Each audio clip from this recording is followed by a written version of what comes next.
மயிலும் சிட்டுக்குருவியும். ஒரு அழகான கிராமம். அந்த கிராமத்தில் ஒரு பெரிய மரம் இருந்தது. அந்த மரத்தில் ஒரு சிறிய சிட்டுக்குருவி தனது குடும்பத்துடன் வாழ்ந்து வந்தது.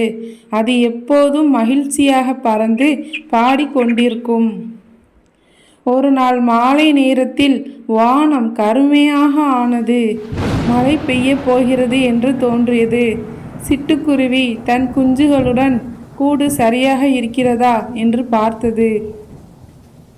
அந்த நேரத்தில்தான் பெருமழை பெய்தது. காற்று பலமாக வீசியது. மின்னல் மின்ன இடியும் முழங்கியது. சிட்டுக்குருவியின் கூடு காற்றில் ஆடிக்கொண்டே உடைந்து கீழே விழுந்தது. சிட்டுக்குருவி பறக்க முயன்றது. ஆனால் தண்ணீர் வெள்ளம் அதனை அடித்து சென்றது.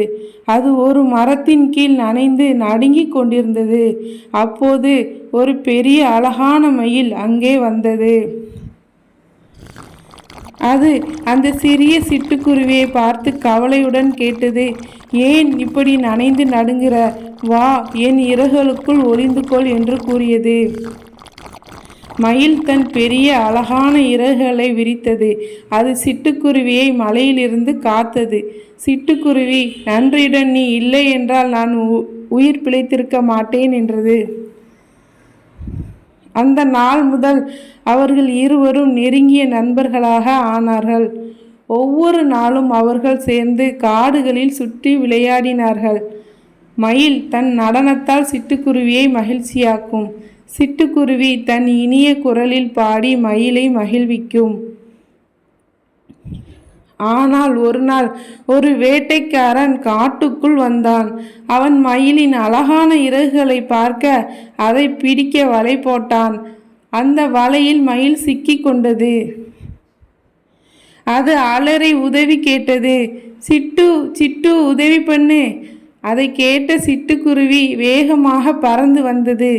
அது தன் கூர்மையான மூக்கால் வலை கயிர்களை கிழிக்கத் தொடங்கியது.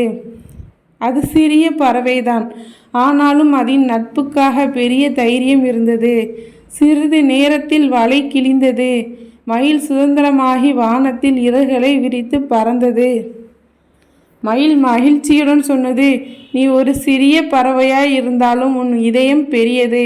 நீதான் உண்மையான நண்பன். அந்த நாள் முதல் அவர்கள் இருவரும் பிரியாமல் இணைந்து வாழ்ந்தார்கள். சூரியன் மறையும் வரை அவர்கள் சேர்ந்து மகிழ்ந்தார்கள். கதையின் நீதி: உண்மையான நட்பு பெரியவரும் சிறியவரும் என்ற வித்தியாசத்தை பார்ப்பதில்லை. நட்பு என்பது நம்பிக்கை, தைரியம், அன்பு. குழந்தைகளே, இந்த சுவாரஸ்யமான கதை உங்களுக்கு பிடித்திருந்தா லைக் பண்ணுங்கள், உங்கள் ஃப்ரெண்ட்ஸுக்கு ஷேர் பண்ணுங்கள். மறக்காமல் நம்ம சேனலை சப்ஸ்கிரைப் பண்ணுங்கள்.